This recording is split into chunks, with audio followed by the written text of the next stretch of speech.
Halo sahabat cerita Momo, apa kabar semuanya?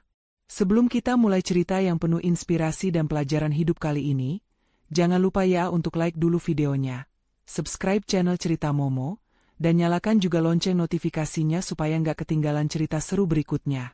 Dan seperti biasa, jangan lupa tinggalkan jejak di kolom komentar dengan tulis nama kamu, asal kota, dan kata hadir. Biar kita semua tahu, siapa saja sahabat cerita Momo yang setia menonton setiap hari. Hari ini, aku akan membawakan cerita yang judulnya Aduh, ini beneran bikin emosi naik ubun-ubun. Mertuaku dan pelakor tega kerja sama curi uang 1 miliarku untuk liburan mewahnya. Dan tertawa seolah aku tidak tahu. Langsung ku balas perbuatan mereka. Ku buat dia menangis di bandara saat pulang liburan. Oke, kalau sudah siap, yuk kita langsung masuk ke cerita yang pastinya bikin emosi campur aduk ini. Pukul 7 pagi, matahari pagi menyusup dari jendela, menyinari sepeta kecil ruang tamu di sebuah kontrakan sederhana. Anggi, 28, sedang asyik menekan pena digitalnya di atas layar tablet.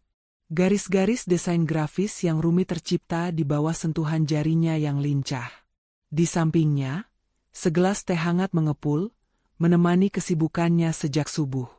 Rambutnya diikat asal-asalan, menunjukkan betapa fokusnya dia pada pekerjaannya. Anggi bukan hanya seorang desainer lepas, dia adalah seorang pejuang. Sejak menikah dengan Raka, 30, setahun yang lalu, hidupnya berubah menjadi misi tunggal, mengumpulkan uang untuk rumah impian. Anggi, sudah jam segini masih kerja? Suara Raka yang serak terdengar dari kamar.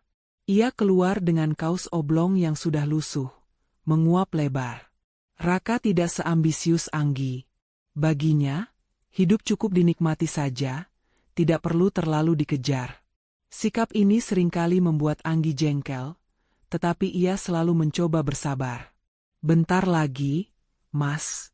Tinggal sentuhan akhir. Ini klien dari luar negeri, jadi harus selesai pagi, jawab Anggi tanpa mengalihkan pandangannya dari layar. Kamu sudah bangun? Ayo sarapan, aku buat nasi goreng. Raka hanya mengangguk malas. Ia mengambil ponsel, duduk di sofa, dan mulai menggulir layar. Anggi melirik sekilas, melihat Raka yang sudah tenggelam dalam dunia maya. Hati Anggi sedikit mencelos. Terkadang, ia merasa berjuang sendirian. Namun, ketika melihat foto rumah minimalis di ponselnya, semangatnya kembali membara.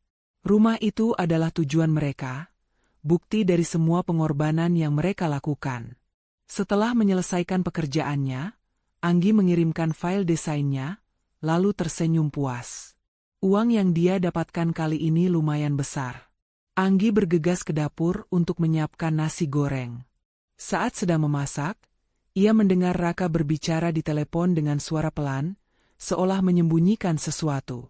Ya, sebentar lagi, aku lagi sarapan. Kamu jangan khawatir, semuanya beres kok, bisik Raka. Uang aman, kamu siap-siap aja. Anggi mengerutkan dahi. Sejak kapan Raka punya rahasia darinya? Siapa yang dia ajak bicara? Anggi mencoba mengabaikan kecurigaan itu. Mungkin hanya teman kantor. Tapi hatinya tidak tenang. Sore harinya, saat Anggi sedang memeriksa saldo rekening tabungan mereka, sebuah angka mengejutkannya. Saldo mereka sudah mencapai 1 miliar rupiah lebih sedikit. Anggi tersenyum haru. Ini adalah hasil kerja kerasnya selama bertahun-tahun, ditambah dengan sedikit tabungan Raka. Uang ini adalah kunci menuju rumah impian mereka. Ia memikirkan kejutan untuk Raka, ingin memberitahunya bahwa sebentar lagi, mereka bisa mulai mencari rumah. Namun, Anggi tidak jadi bicara. Suasana di rumah semakin aneh. Raka sering menerima telepon di luar, dan jika Anggi bertanya, ia hanya menjawab singkat. Ia juga lebih sering merapikan diri, menggunakan parfum, dan tidak lagi malas-malasan. Anggi tahu, ada sesuatu yang berubah. Mas, besok libur kan? Kita lihat-lihat rumah di internet yuk, ajak Anggi dengan penuh semangat saat mereka sedang makan malam. Raka terlihat terkejut. Nggak bisa, Nggi. Besok aku ada urusan mendadak sama teman. Penting banget. Penting banget sampai ngalahin impian kita? Tanya Anggi, suaranya sedikit kecewa. Ya penting lah, jawab Raka gugup. Aku janji, setelah urusan ini beres, kita langsung cari rumah. Oke. Anggi mengangguk, mencoba untuk percaya. Tapi firasat buruk terus menghantuinya. Keesokan harinya, Raka pergi sejak pagi. Anggi hanya bisa menatap punggung suaminya dari balik jendela. Hatinya dipenuhi rasa khawatir. Ia memutuskan untuk menghibur diri dengan membersihkan rumah. Saat sedang merapikan lemari Raka, ia menemukan sebuah tiket pesawat dan slip penarikan ban. Matanya membelalak. Nama Raka tertera jelas, dengan tujuan ke sebuah negara di Eropa. Dan yang lebih mengejutkan, slip penarikan itu menunjukkan penarikan uang dalam jumlah besar dari rekening mereka beberapa hari yang lalu. Tangan Anggi gemetar. Pikirannya kosong. Ia segera berlari ke meja kerjanya, menyalakan laptop, dan membuka aplikasi m-banking mereka. Dengan napas tertahan, ia melihat saldo mereka. Angka yang seharusnya berjumlah miliaran kini nyaris kosong. Hanya tersisa sisa-sisa penarikan yang tidak habis. Air mata Anggi jatuh. Bukan hanya uangnya yang hilang, tetapi juga kepercayaannya. Seluruh jerih payahnya, impiannya, semua hancur dalam sekejap. Di tengah kekecewaan itu, ponselnya bergetar. Sebuah notifikasi Instagram masuk. Itu adalah akun Ibu Maya, mertuanya. Anggi membuka notifikasi itu dan hatinya hancur berkeping-keping. Ada foto Raka, Ibu Maya, dan seorang wanita asing yang cantik. Mereka tersenyum lebar, memamerkan koper-koper mahal dan pakaian mewah. Tag lokasi mereka berada di salah satu resor termewah di Eropa. Liburan impian yang baru kesampaian. Begitu bunyi captionnya, dengan emoji tertawa. Anggi menatap foto itu. Raka yang dia kenal tidak pernah tertawa lepas seperti itu bersamanya. Senyum mereka, tawa mereka, semua tampak sangat bahagia. Dan Anggi sadar, tawa itu adalah tawa di atas kehancurannya. Anggi mematung di depan laptop, matanya menatap tajam ke layar, seolah ingin menelan setiap piksel dari foto yang diunggah mertuanya. Di sana, di sebuah resor mewah di Maladewa, tempat yang selalu Anggi impikan, terpampang Raka, Ibu Maya, dan seorang wanita asing. Wanita itu memiliki rambut coklat panjang dan senyum yang terlalu lebar, nyaris terlihat sombong. Di samping Raka, ia melingkarkan lengannya dengan mesra. Pemandangan itu bagaikan pisau yang merobek-robek hati Anggi. Tidak, ini bukan hanya tentang perselingkuhan. Ini tentang pengkhianatan finansial yang sudah direncanakan. Anggi merasa darahnya mendidih. Tawa di wajah mereka di foto itu terasa seperti ejekan langsung untuknya. Mereka tidak hanya mencuri uang hasil jerih payahnya, tapi juga tertawa di atas penderitaannya. Tangan Anggi gemetar saat ia mulai membuka setiap foto di akun Instagram Ibu Maya. Satu persatu, foto-foto itu menunjukkan betapa mewahnya liburan mereka. Ada foto Ibu Maya mengenakan gaun sutra di restoran eksklusif, Raka sedang menikmati koktail di kolam renang pribadi, dan yang paling membuat Anggi muak adalah foto-foto kebersamaan Raka dan wanita itu, Mega. Mereka terlihat seperti pasangan yang sudah lama.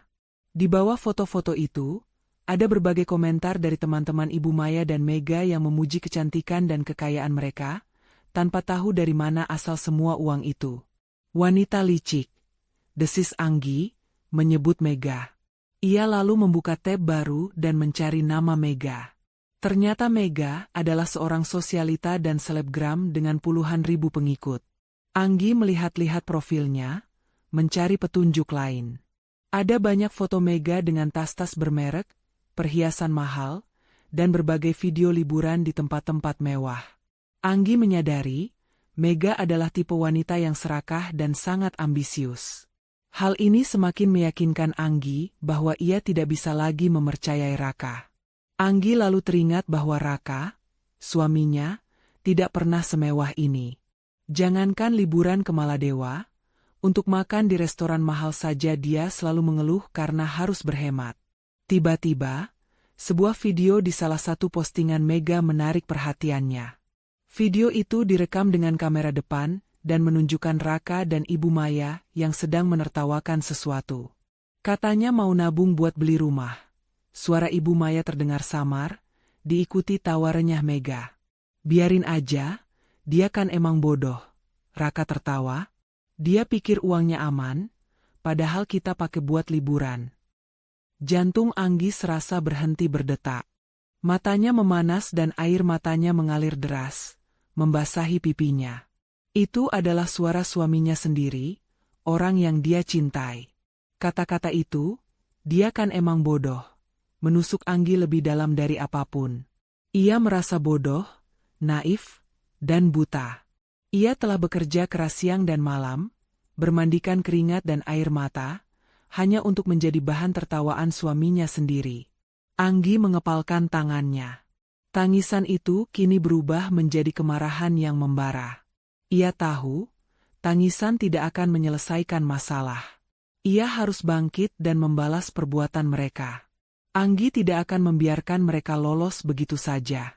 Dengan tangan yang masih gemetar, Anggi membuka aplikasi kamera di ponselnya.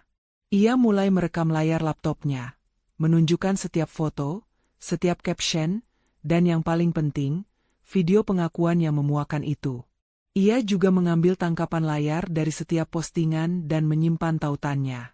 Anggi harus punya bukti yang tak terbantahkan. Ia mencatat semua tanggal dan waktu postingan, serta lokasi yang mereka kunjungi. Semua bukti ini akan menjadi senjatanya. Tiba-tiba, suara notifikasi pesan masuk dari Raka. Sayang, aku lagi sibuk banget. Ya, nanti aku telepon kalau sudah pulang. Anggi hanya melihat pesan itu tanpa berniat membalasnya. Hatinya sudah mati rasa. Anggi bukan lagi wanita naif yang mudah percaya. Ia adalah wanita yang akan menuntut keadilan. Setelah semua bukti terkumpul, Anggi sadar ia tidak bisa melakukannya sendiri. Ia harus meminta bantuan. Dengan langkah mantap, ia mengambil kunci mobilnya dan keluar dari kontrakan.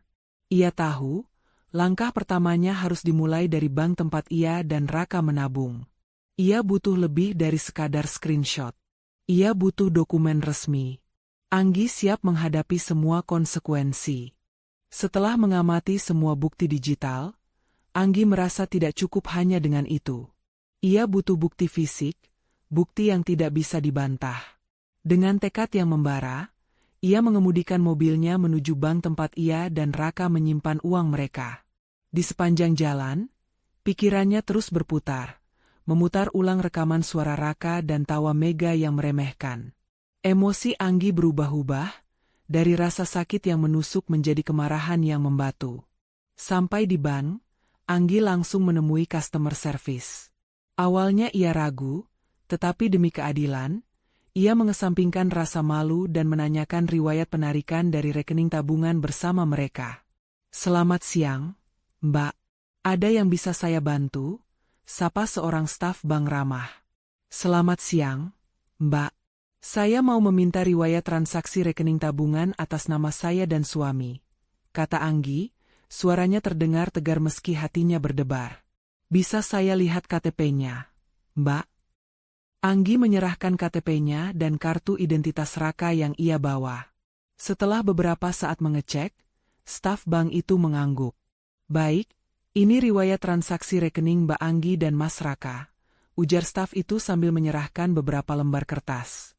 Anggi menerima lembaran itu dengan tangan gemetar. Ia membaca setiap barisnya dengan teliti. Tanggal, waktu, jumlah, dan tujuan transaksi. Setiap penarikan besar itu terjadi hanya dalam kurun waktu 1 minggu.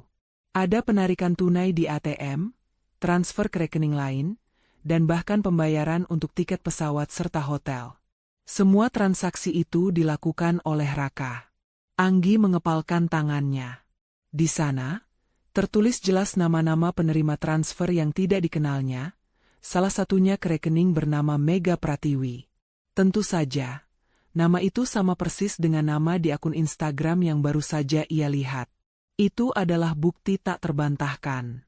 Tidak hanya Raka yang mengambil uang itu, tetapi dia juga mentransfernya ke rekening Mega. Anggi merasa mual. Ini bukan lagi kebetulan. Ini adalah konspirasi. Mereka bekerja sama untuk menguras uangnya. Anggi berterima kasih kepada staf bank, menyimpan dokumen itu dengan hati-hati ke dalam tas, lalu bergegas keluar. Ia kini memiliki bukti yang kuat. Ia harus mencari tahu lebih banyak tentang siapa Mega ini sebenarnya, dan hubungan apa yang ia miliki dengan Ibu Maya, mertuanya. Sesampainya di rumah, Anggi membuka laptopnya lagi. Ia mulai melakukan penelusuran mendalam di internet. Dengan bantuan kata kunci, Mega Pratiwi, dan nama mertuanya, Maya, ia menemukan banyak hal yang mengejutkan.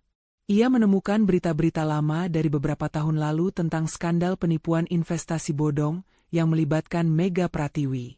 Nama Ibu Maya juga muncul sebagai salah satu korban di awal kasus itu. Namun ada juga laporan yang mencurigai keterlibatannya sebagai kaki tangan Mega. Anggi membaca setiap artikel, setiap forum, dan setiap komentar. Ia menemukan beberapa orang yang mengaku pernah menjadi korban Mega, dan mereka semua menceritakan modus yang hampir sama. Mega akan mendekati orang-orang kaya atau yang memiliki uang tunai besar, berpura-pura menjadi teman baik, dan akhirnya menipu mereka dengan iming-iming investasi palsu. Yang paling mengejutkan, salah satu komentar dari korban menyebutkan bahwa Mega selalu bekerja dengan seorang Mak Comblang, yang merupakan kenalan terdekat korban. Anggi terhenyak. Ia teringat bagaimana Ibu Maya begitu bersemangat menjodohkan Raka dengan Mega, jauh sebelum mereka liburan. Ibu Maya selalu membicarakan betapa kayanya Mega, dan bagaimana Raka bisa mendapat keuntungan jika berteman dengannya. Anggi dulu hanya menganggap itu sebagai omongan biasa dari seorang ibu mertua yang ingin melihat anaknya sukses. Namun, sekarang semuanya masuk akal. Ibu Maya bukan korban.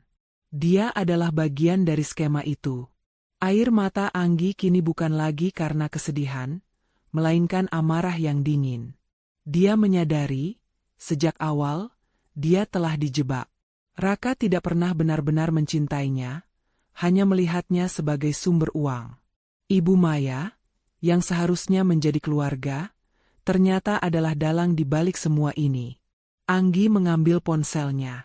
Ia membuka kontak Raka dan melihat profil WhatsApp-nya. Raka memasang foto profil baru, di mana ia dan Mega sedang berpose di sebuah pantai indah, dengan tulisan, "Vacation with my love," di statusnya. Anggi merasa ingin melempar ponselnya. Ia kini sadar, Raka tidak akan pernah kembali padanya, dan hubungan mereka sudah berakhir sejak ia menginjakan kaki di pesawat itu.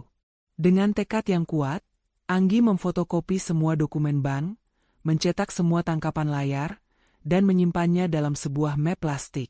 Ia tahu ia harus menghubungi polisi. Tapi ia tidak mau gegabah. Ia ingin mereka semua tertangkap basah, tanpa bisa mengelak. "Aku akan buat kalian menyesal," bisik Anggi kepada dirinya sendiri, sambil menatap foto liburan mereka. "Aku akan buat kalian menangis, dan itu bukan karena air mata kebahagiaan." Anggi menghabiskan sisa malam itu dalam keheningan yang mencekam. Di atas meja, map berisi bukti-bukti itu seolah memancarkan aura dingin. Foto-foto dari media sosial, riwayat transaksi bank, dan hasil pencariannya di internet.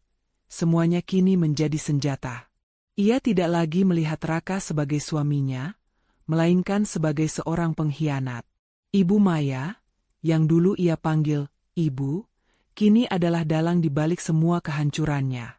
Pagi itu, Anggi tidak memasak sarapan. Tidak ada lagi percakapan manis, tidak ada lagi senyum yang dipaksakan. Ia hanya duduk di depan laptop, mengecek kembali jadwal penerbangan pulang Raka. Setelah beberapa kali mencari, ia menemukan jadwal penerbangan Raka dan Ibu Maya, lengkap dengan nama maskapai dan jam kedatangan. Mereka akan tiba 2 hari lagi. Itu berarti Anggi punya waktu yang cukup untuk mempersiapkan segalanya. Langkah pertama Anggi adalah menelepon sahabatnya, Dini, seorang pengacara muda yang sangat kompeten. Mereka sudah berteman sejak kuliah, dan Anggi sangat mempercayai Dini. "Halo, Dini," suara Anggi terdengar serak. "Anggi, suara kamu kenapa? Ada apa?" tanya Dini, nada suaranya langsung berubah khawatir. Anggi menarik napas dalam. "Aku butuh bantuanmu, Din. Ada sesuatu yang gawat." Anggi menceritakan semuanya, dari kecurigaan, hilangnya uang 1 miliar, hingga bukti-bukti yang ia kumpulkan. Dini mendengarkan dengan sabar, dan di akhir cerita, hanya ada keheningan. "Anggi, aku ikut prihatin. Aku tidak menyangka Raka dan Ibu Maya bisa sekejam ini," ucap Dini akhirnya.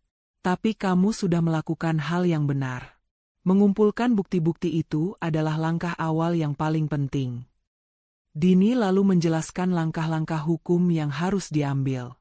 Pertama, mereka harus melaporkan kasus ini ke polisi dengan membawa semua bukti yang ada. Kedua, mereka harus menyiapkan gugatan cerai dengan tuntutan ganti rugi finansial. "Kita akan buat mereka membayar semua yang sudah mereka ambil, Nggi. Mereka tidak akan bisa kabur," kata Dini dengan yakin. "Kapan mereka pulang? Kita harus pastikan mereka ditangkap saat tiba di bandara. Itu akan jadi pelajaran yang tidak akan mereka lupakan." Anggi merasakan sedikit kelegaan mendengar kata-kata Dini. Setidaknya, ia tidak sendirian. 2 hari kemudian, Anggi dan Dini sudah berada di Bandara Internasional Soekarno-Hatta. Mereka datang lebih awal, menunggu di area kedatangan internasional. Dini sudah berkoordinasi dengan petugas kepolisian. Anggi menyerahkan salinan bukti-bukti yang sudah dia siapkan, dan polisi memastikan bahwa mereka akan bertindak sesuai prosedur. Jantung Anggi berdebar kencang. Ia tidak tahu harus merasa apa. Antara tegang, marah, dan sedikit lega. Ini adalah momen yang ia tunggu-tunggu. Pengkhianatan mereka akan segera terbongkar di hadapan publik. Beberapa menit kemudian, di layar monitor, tertera bahwa penerbangan dari Maladewa telah mendarat. Anggi mengalihkan pandangannya ke pintu kedatangan. Tidak lama kemudian, Raka, Ibu Maya, dan Mega keluar dengan wajah ceria. Mereka tampak lelah namun sangat bahagia. Raka merangkul Mega, sementara Ibu Maya sibuk memeriksa barang-barang belanjaan mewah mereka. Anggi melihat mereka dengan mata yang dingin. Mereka masih tertawa, seolah tidak ada dosa yang mereka perbuat. Tawa itu, bagi Anggi, adalah tawa yang paling menjijikkan di dunia. Tepat saat mereka melangkah lebih jauh, 2 orang polisi berpakaian preman mendekati mereka. "Selamat siang. Anda saudara Raka Sanjaya?" tanya salah satu petugas. Raka menoleh dengan terkejut. "Ya, saya. Ada apa ya, Pak?" "Anda dan kedua rekan Anda, Saudari Mega Pratiwi dan Saudari Maya Wijaya, ditahan atas laporan penipuan dan penggelapan dana," jawab petugas itu dengan tegas. Wajah Raka, Ibu Maya, dan Mega yang tadinya ceria langsung pucat pasi. Mereka tidak bisa berkata-kata. Mega mencoba berteriak dan menolak, tetapi petugas polisi dengan sigap memborgol tangan mereka. Ibu Maya histeris, berteriak-teriak meminta keadilan. "Ini ada salah paham. Kami tidak melakukan apa-apa," teriak Ibu Maya. "Anda semua ikut kami ke kantor polisi untuk dimintai keterangan," ujar petugas lainnya. Di tengah keramaian bandara, adegan itu menarik perhatian banyak orang. Beberapa orang merekam kejadian itu dengan ponsel mereka. Raka memandang ke sekeliling, dan matanya bertemu dengan mata Anggi. Ia melihat Anggi berdiri tegak, dengan tatapan yang penuh amarah dan kekecewaan. Ekspresi Raka berubah. Ia tidak lagi sombong, melainkan dipenuhi ketakutan dan penyesalan. "Anggi, Anggi, tunggu. Ini salah paham," teriak Raka, tetapi suaranya hilang di antara keramaian bandara. Anggi tidak bergeming. Ia hanya menatap dingin saat mereka digiring pergi, wajah mereka pucat, air mata mulai mengalir di wajah Ibu Maya dan Mega. Mereka yang dulunya tertawa di atas penderitaan Anggi, kini menangis di tempat yang menjadi saksi kebahagiaan palsu mereka. Sore itu, suasana di kantor polisi terasa berat dan dingin. Anggi duduk di salah satu kursi tunggu bersama Dini, pengacaranya. Mereka sudah selesai memberikan keterangan kepada penyidik. Dini meyakinkan Anggi bahwa bukti-bukti yang mereka bawa sudah sangat kuat dan tidak mungkin bisa dibantah. Mereka sudah pasti akan ditahan. Anggi, kamu sudah melakukan hal yang benar, bisik Dini. Anggi hanya mengangguk. Ia tidak tahu apa yang ia rasakan. Kelegaan? Puas? Mungkin keduanya. Tapi ada juga rasa sakit yang masih membekas. Bagaimana bisa orang-orang terdekatnya begitu tega? Tak lama kemudian, seorang polisi memanggil Anggi. Mbak Anggi, silakan masuk. Tersangka ingin bertemu dengan Anda. Anggi menarik napas panjang. Ini adalah momen yang paling ia nantikan dan sekaligus paling ia takutkan. Ia mengikuti polisi itu ke sebuah ruangan. Di sana, duduk di kursi yang berbeda, ada Raka, Ibu Maya, dan Mega. Wajah mereka sudah tidak lagi ceria seperti di foto liburan. Mereka tampak kusut, lelah, dan mata mereka sembab karena menangis. Begitu melihat Anggi, Raka langsung berdiri, mencoba mendekat, tetapi ditahan oleh polisi. Anggi, maafkan aku, suaranya serak. Ibu Maya yang tadinya menunduk, langsung mengangkat wajahnya dan menatap Anggi dengan tatapan memohon. Anggi, nak, ibu mohon, cabut laporan ini. Ibu janji akan ganti semua uangmu. Ibu tidak akan mengulangi lagi. Mega, yang biasanya angkuh, kini hanya dia menunduk, sesekali menyeka air matanya. Anggi tidak bergeming. Ia berdiri tegak, membiarkan mereka melihat sosok Anggi yang sekarang, bukan lagi wanita naif yang mudah ditipu. Maaf, ganti rugi, suara Anggi terdengar dingin dan tegas. Kalian pikir uang 1 miliar itu bisa menggantikan mimpi yang sudah kalian hancurkan? Kalian pikir uang bisa membayar pengkhianatan kalian? Raka langsung bersujud di kaki Anggi. Anggi, aku tahu aku salah. Aku hilaf. Aku terpengaruh Ibu dan Mega. Mereka yang merencanakan semua ini. Mendengar itu, Ibu Maya mendongak dengan marah. Raka, kenapa kamu menyalahkan Ibu? Kamu juga setuju. Kamu juga menikmati liburan itu. Cukup, bentak Anggi. Jangan saling menyalahkan. Kalian berdua sama-sama salah. Ibu, saya sudah menganggap Ibu seperti ibu saya sendiri. Kenapa Ibu begitu tega menjebak saya? Kenapa Ibu rela melihat saya hancur demi uang? Air mata Ibu Maya mengalir deras. Ibu butuh uang, nak. Mega menjanjikan Ibu keuntungan besar dari investasi palsu ini. Dia bilang, cara termudah mendapatkan modalnya adalah dari uangmu. Ibu gelap mata. Anggi menoleh ke Mega. Dan kamu?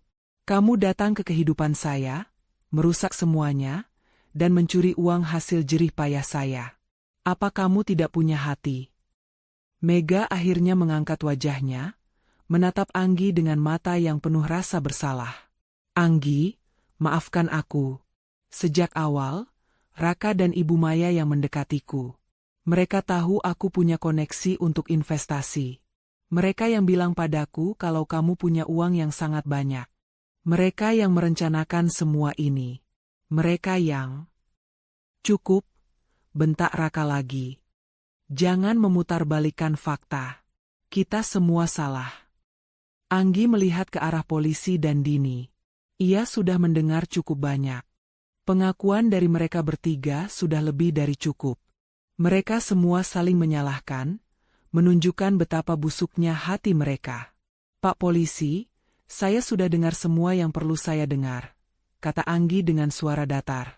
Mereka semua mengakui perbuatan mereka. Saya tetap pada pendirian saya. Raka, Ibu Maya, dan Mega panik. Anggi, jangan. Anggi, dengarkan kami, teriak Raka. Anggi menatap Raka. Raka, saat kamu tertawa di video itu, saat kamu bilang aku, bodoh, disitulah hati saya mati. Tidak ada lagi Anggi yang mencintai kamu. Saya akan mengajukan gugatan cerai. Mendengar kata cerai, Raka kembali bersujud, menangis histeris. Ibu Maya dan Mega juga menangis, memohon ampun. Tapi Anggi sudah tidak peduli. Ia sudah terlanjur sakit hati. Saya ingin mereka semua diproses sesuai hukum yang berlaku, kata Anggi kepada polisi. Dan saya ingin semua uang saya kembali, serta semua kerugian yang saya derita. Anggi berbalik, meninggalkan mereka yang menangis dan memohon maaf di belakangnya. Ia keluar dari ruangan itu dengan hati yang berat, tetapi juga dengan perasaan lega yang tak terlukiskan. Keadilan akhirnya akan ditegakkan. Setelah meninggalkan kantor polisi, Anggi merasa bebannya sedikit terangkat. Meskipun hatinya masih sakit, ia tahu bahwa keputusannya untuk melapor adalah langkah yang benar. Ia tidak lagi menjadi korban, melainkan pejuang yang menuntut keadilan. Di mobil, Dini tersenyum bangga padanya. Anggi, kamu hebat. Aku lihat sendiri bagaimana kamu tetap tegar di depan mereka. Puji Dini. Percayalah, apa yang kamu lakukan akan sangat membantu dalam proses hukum. Anggi hanya mengangguk pelan. Aku sudah tidak punya pilihan lain. Din, mereka sudah terlalu jauh. Keesokan harinya, Dini kembali menghubungi Anggi. Anggi, aku sudah bertemu dengan penyidik. Raka, Ibu Maya, dan Mega sudah resmi ditetapkan sebagai tersangka. Sekarang kita masuk ke tahap penyelidikan dan pengumpulan bukti tambahan. Mereka berusaha membela diri dengan mengatakan uang itu adalah pinjaman, tapi kita punya bukti otentik dari bank. Anggi menghela napas lega. Setidaknya, semua tidak sia-sia. Anggi kemudian menghabiskan beberapa hari berikutnya dengan menemani Dini ke berbagai tempat untuk melengkapi berkas. Mereka mengunjungi bank lagi untuk mendapatkan salinan dokumen yang lebih lengkap, termasuk slip penarikan asli dan rincian transfer yang lebih terperinci. Tidak hanya itu, Anggi dan Dini juga mendatangi beberapa korban penipuan Mega lainnya yang mereka temukan dari berita di internet. Anggi menghubungi salah satu korban, seorang wanita paruh baya bernama Ibu Siti. Awalnya Ibu Siti ragu, tetapi setelah Anggi menceritakan kisahnya dan menunjukkan bukti keterlibatan Ibu Maya, Ibu Siti akhirnya setuju untuk bertemu. Jadi, Ibu Maya juga terlibat?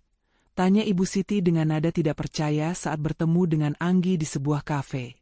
Saya pikir dia juga korban seperti saya.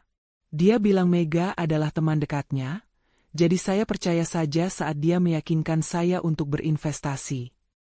Anggi menjelaskan dengan sabar bahwa Ibu Maya adalah kaki tangan Mega, yang bertugas mendekati dan meyakinkan calon korban. Saya menemukan riwayat penipuan Mega, dan nama ibu juga ada di sana. Saya yakin Ibu Maya berpura-pura menjadi korban agar bisa lolos dari kecurigaan. Mata Ibu Siti berkaca-kaca. Pantas saja. Saya kehilangan seluruh tabungan pensiun saya. Mega menghilang begitu saja setelah uangnya saya berikan. Setelah mendengar cerita Anggi, Ibu Siti bersedia menjadi saksi. Ia juga memberikan kontak beberapa korban lain yang ia kenal. Dalam beberapa hari, Anggi dan Dini berhasil mengumpulkan kesaksian dari 3 orang korban lainnya. Semuanya memiliki cerita yang hampir sama. Mereka ditipu oleh Mega dengan bantuan seorang kenalan dekat yang ternyata adalah kaki tangannya. Dini meyakinkan Anggi bahwa kesaksian para korban ini akan menjadi bukti yang sangat kuat di persidangan. Ini menunjukkan pola kejahatan yang terorganisir, bukan sekadar kasus penggelapan uang biasa. Kita akan tuntut mereka dengan pasal penipuan dan penggelapan, serta pasal berlapis lainnya. Di sisi lain, Anggi mulai mengurus gugatan cerainya. Ia datang ke kantor pengadilan agama dengan ditemani Dini. Anggi merasa hampa, tetapi ia tahu ini adalah satu-satunya jalan untuk mendapatkan kembali hidupnya. Gugatan itu diajukan, lengkap dengan bukti pengkhianatan Raka dan tuntutan ganti rugi. Beberapa minggu kemudian, Raka dan Ibu Maya menghubungi Anggi. Mereka menggunakan pengacara mereka untuk menyampaikan pesan. Anggi menolak bertemu langsung, dan hanya bersedia berkomunikasi melalui Dini. Anggi, pengacara mereka mencoba bernegosiasi, kata Dini saat menelepon Anggi.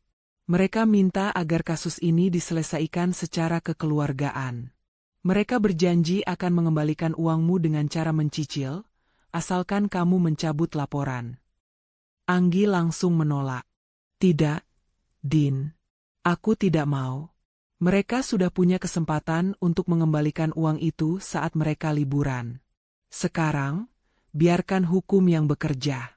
Lagi pula, dari mana mereka punya uang untuk mencicil? Mereka bahkan tidak punya pekerjaan tetap. Dini menghela napas. Itu yang membuat mereka panik. Uang yang mereka curi sudah habis untuk liburan dan gaya hidup mewah Mega. Aku dengar Mega juga mencoba melarikan diri, tapi dicegah oleh polisi. Anggi merasa sedikit puas mendengarnya. Mereka yang dulu tertawa di atas penderitaannya, kini merasakan penderitaan yang sama. Ia tidak akan membiarkan mereka lolos dengan mudah. Katakan pada pengacara mereka, tidak ada negosiasi. Aku akan terus maju dengan kasus ini, tegas Anggi. Anggi juga meminta Dini untuk memastikan bahwa Mega juga terlibat dalam kasus ini secara hukum, bukan hanya Raka dan Ibu Maya. Dia juga mencicipi hasil kejahatan ini. Dia harus ikut bertanggung jawab, kata Anggi. Dini mengangguk setuju. Setelah percakapan telepon itu, Anggi menutup laptopnya. Ia mengambil napas dalam-dalam. Jalan yang ia ambil memang sulit, tetapi ia tidak akan menyerah. Ia tahu, keadilan akan datang.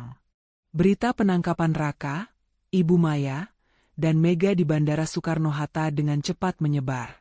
Beberapa media online yang merekam kejadian itu mengunggah videonya, dan karena status Mega sebagai selebgram, berita itu menjadi viral dalam waktu singkat. Anggi tidak lagi perlu menyembunyikan cerita itu. Kini, seluruh dunia tahu.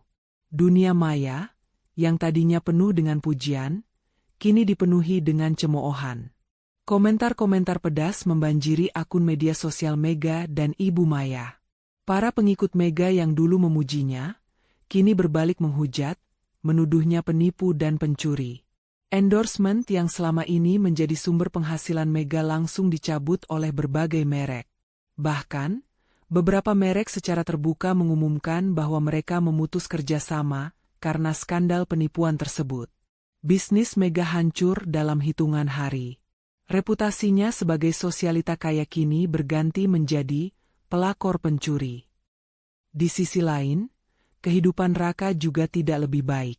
Ia dipecat dari pekerjaannya di sebuah perusahaan karena skandal yang mencoreng nama baiknya.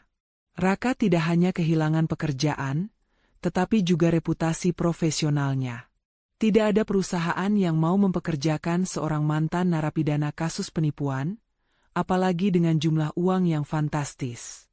Ibu Maya, yang selama ini dikenal sebagai ibu rumah tangga yang aktif di arisan sosialita, juga mengalami hal yang sama. Ia dikeluarkan dari kelompoknya dan semua teman-temannya menjauh. Mereka yang tadinya dekat, kini menuduhnya sebagai penipu dan munafik.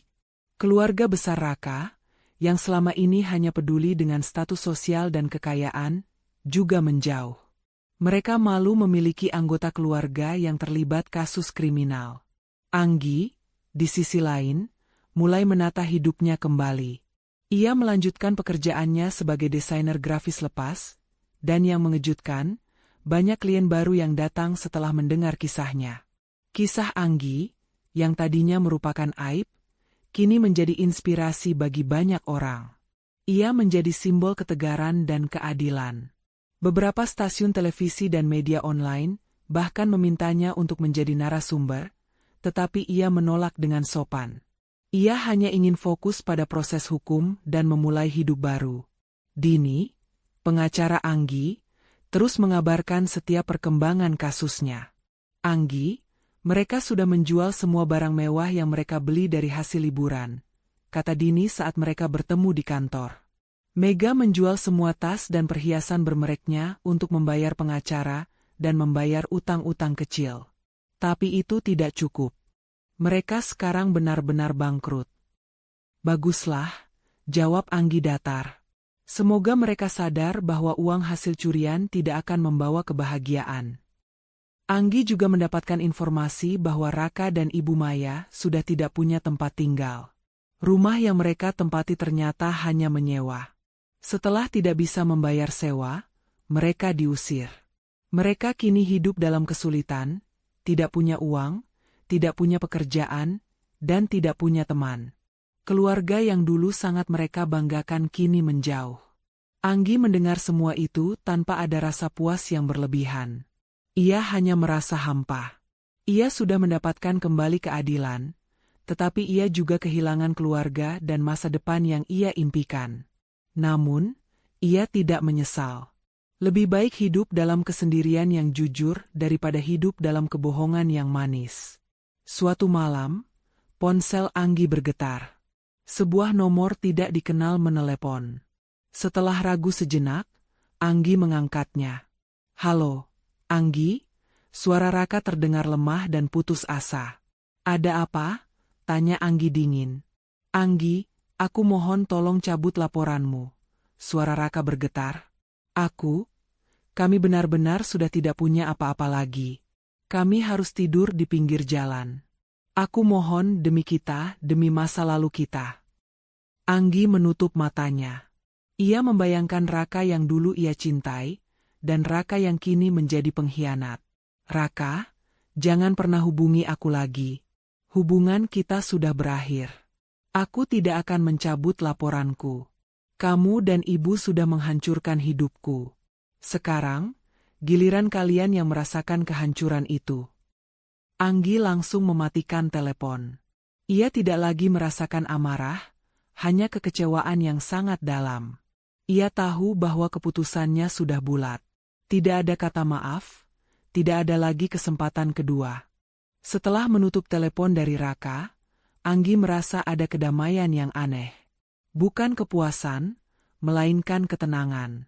Ia telah melakukan semua yang ia bisa secara hukum. Namun, ia merasa masih ada satu hal yang belum tuntas. Ia masih ingin memastikan semua orang tahu siapa Anggi yang sebenarnya, dan bukan lagi korban yang diam.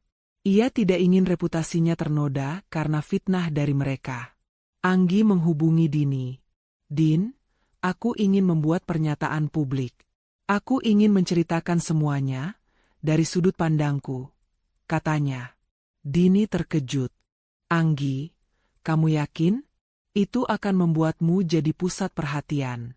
Kamu akan dikenal sebagai wanita yang dijebak suami dan mertuanya." "Aku sudah memikirkannya," jawab Anggi tegas. "Aku tidak akan lari dari kenyataan. Aku ingin semua orang tahu bahwa aku bukan wanita bodoh yang bisa ditipu. Aku ingin ceritaku jadi pelajaran bagi orang lain." Dini akhirnya setuju. Anggi bukanlah tipe orang yang gegabah. Dini tahu, Anggi pasti sudah memikirkan semua konsekuensinya. Mereka berdua menyiapkan siaran pers dan menghubungi beberapa media yang tertarik dengan kasus ini. Mereka memilih media yang kredibel dan memiliki jangkauan luas. 3 hari kemudian, di sebuah konferensi pers kecil, Anggi duduk di depan kamera, dengan Dini di sampingnya. Anggi mengenakan pakaian sederhana, tidak ada riasan mencolok. Wajahnya menunjukkan ketegaran dan keanggunan. Kamera-kamera menyala, dan reporter sudah siap dengan pertanyaan mereka. Anggi menarik napas panjang, menatap lurus ke arah kamera. "Selamat pagi, saya Anggi.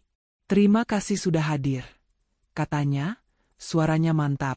"Saya tahu, beberapa dari Anda mungkin sudah tahu tentang kasus penipuan yang melibatkan mantan suami saya, Raka Sanjaya, ibu mertua saya, Maya Wijaya, dan seorang wanita bernama Mega Pratiwi."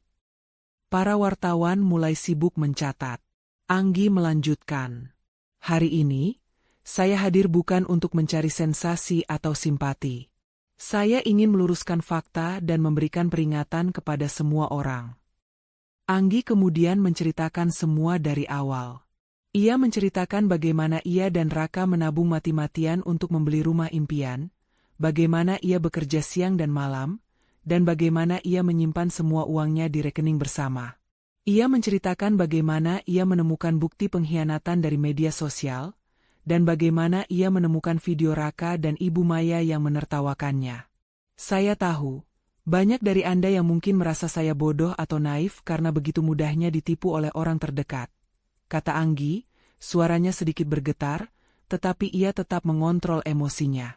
Tapi saya ingin katakan, ini bukan masalah kebodohan. Ini adalah masalah kepercayaan. Kepercayaan yang saya berikan kepada orang yang paling saya cintai, yang ternyata mengkhianati saya demi uang dan kesenangan sesaat. Anggi kemudian menunjukkan bukti-bukti yang ia kumpulkan. Cetakan riwayat transaksi bank, tangkapan layar dari media sosial, dan bukti penipuan Mega dari internet. Semua bukti ini sudah saya serahkan kepada pihak berwajib. Mereka sudah mengakui perbuatan mereka di kantor polisi, dan saya tidak akan mencabut laporan saya. Seorang wartawan mengangkat tangan. Anggi, apa yang Anda harapkan dari semua ini? Apakah Anda ingin balas dendam? Anggi menatap wartawan itu, matanya tajam. Saya tidak mencari balas dendam. Saya hanya mencari keadilan. Dan saya ingin hidup saya kembali.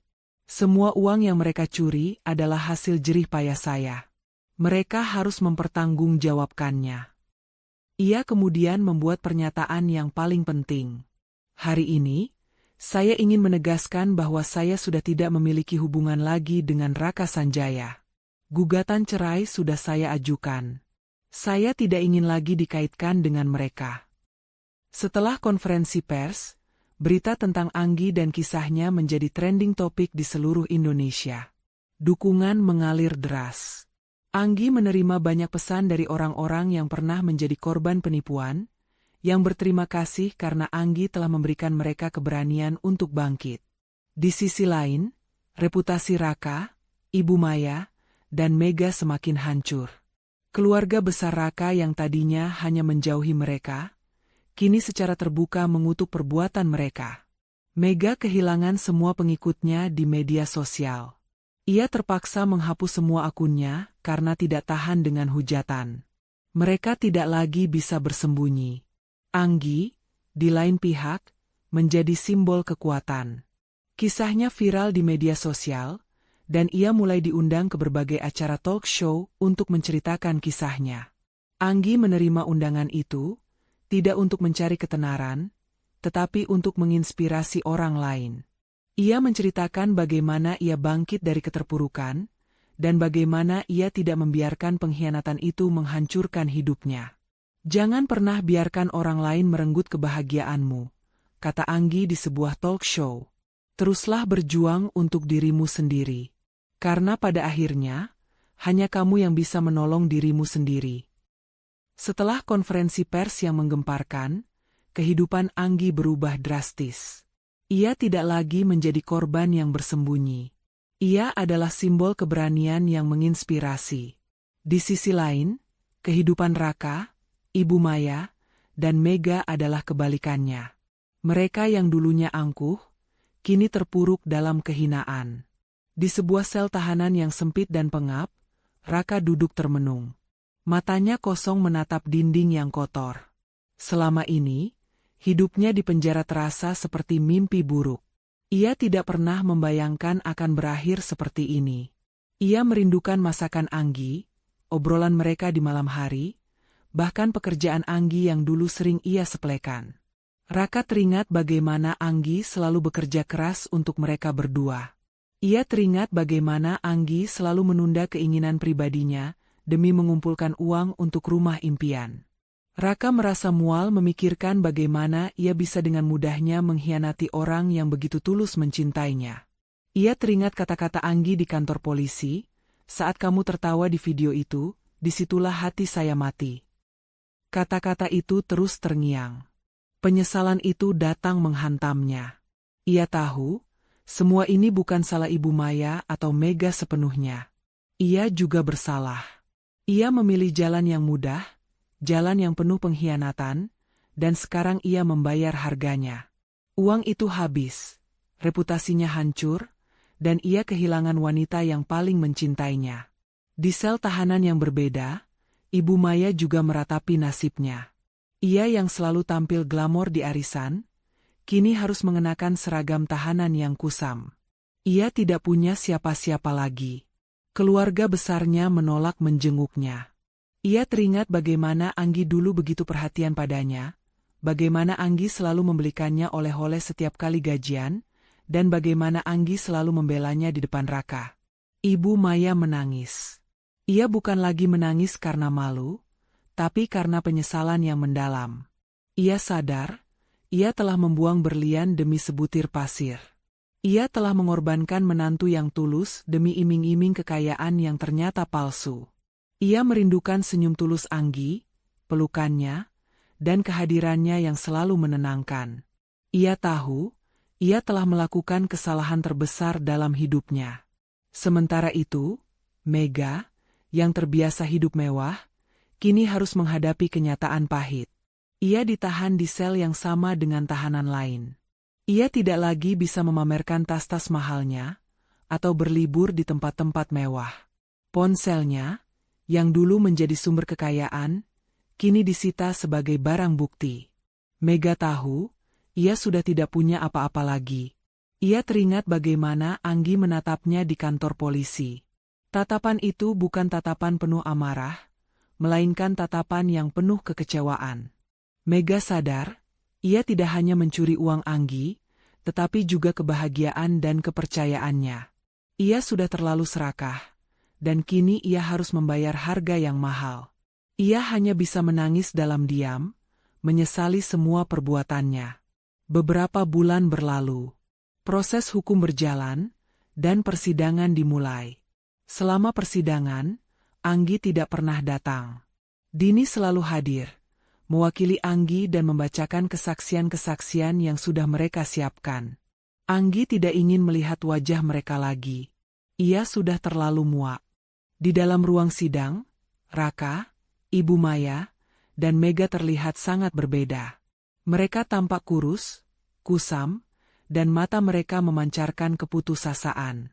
Mereka mendengarkan dengan seksama setiap kesaksian, setiap bukti yang memberatkan mereka. Mereka melihat riwayat transaksi bank yang menunjukkan penarikan uang dari rekening Anggi. Mereka melihat tangkapan layar dari media sosial yang menunjukkan liburan mewah mereka. Yang paling menghancurkan mereka adalah saat Dini memutar rekaman suara Raka dan Ibu Maya yang tertawa di video itu. Suara mereka sendiri, yang menertawakan kebodohan Anggi. Di depan hakim, mereka tidak bisa berkata-kata. Mereka hanya bisa menundukkan kepala, diliputi rasa malu dan penyesalan yang mendalam. Hakim akhirnya menjatuhkan vonis. Raka, Ibu Maya, dan Mega dinyatakan bersalah atas kasus penipuan dan penggelapan uang. Mereka dijatuhi hukuman penjara yang cukup lama. Selain itu, mereka juga diwajibkan untuk mengembalikan semua uang Anggi, dan jika tidak bisa, mereka akan dikenakan denda yang lebih besar. Di luar ruang sidang, Dini menelepon Anggi. Anggi, mereka sudah divonis. Mereka dihukum penjara dan harus mengembalikan semua uangmu. Anggi merasa lega. Terima kasih, Din. Kamu sudah banyak membantuku. Sama-sama, kata Dini. Tapi, ada satu hal lagi. Mereka bilang mereka ingin bertemu denganmu untuk terakhir kalinya. Anggi.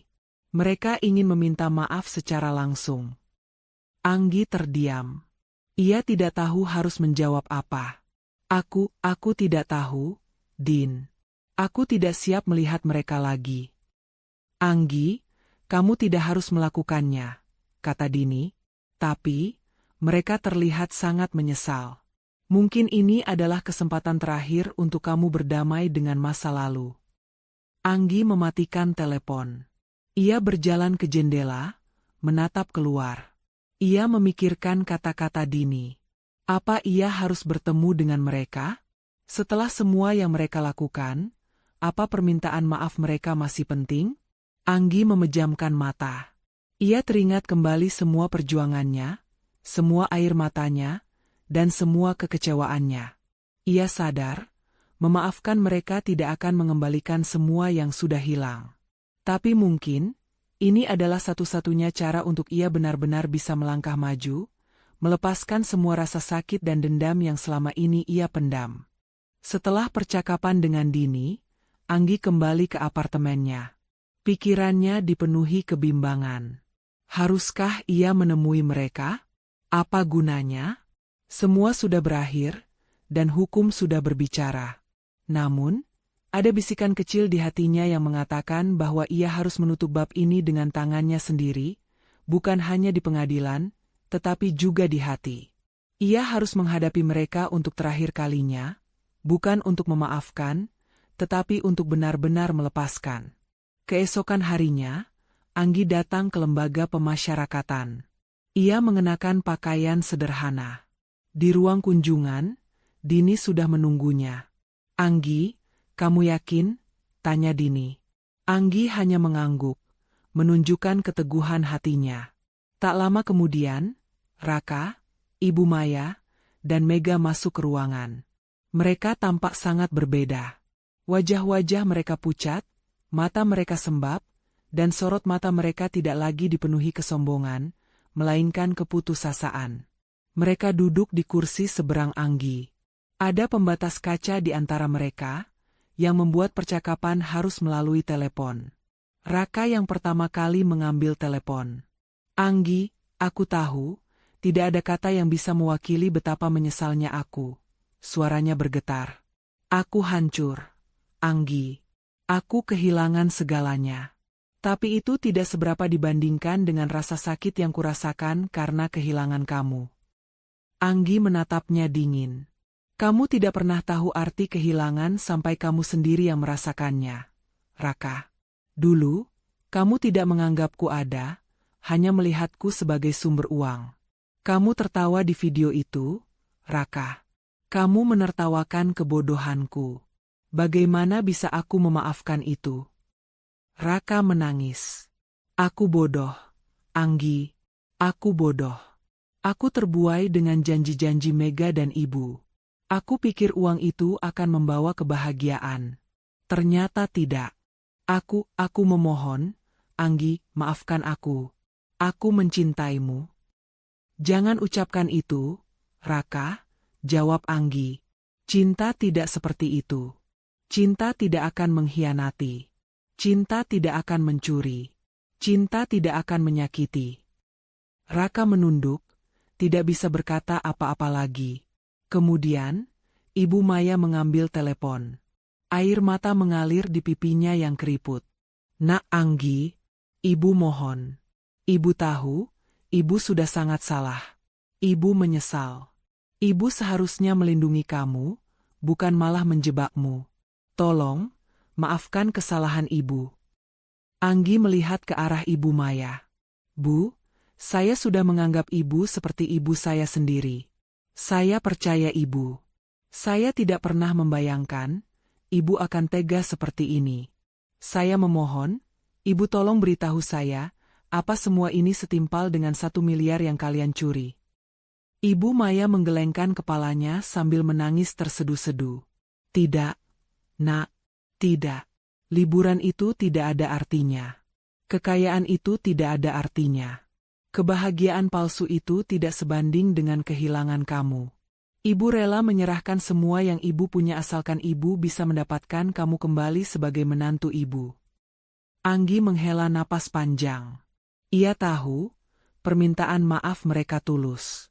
Tapi itu sudah terlambat. "Bu, penyesalan selalu datang belakangan. Apa yang sudah kalian lakukan tidak bisa diubah." Terakhir, Mega mengambil telepon. Wajahnya yang biasanya sombong, kini dipenuhi rasa malu. Ia bahkan tidak berani menatap mata Anggi. "Anggi, aku tahu, aku adalah orang paling jahat di cerita ini," kata Mega dengan suara bergetar. "Aku pantas mendapatkan semua ini. Aku pantas masuk penjara. Aku hanya ingin bilang, aku minta maaf. Aku tidak menyangka, kehidupanku akan hancur seperti ini."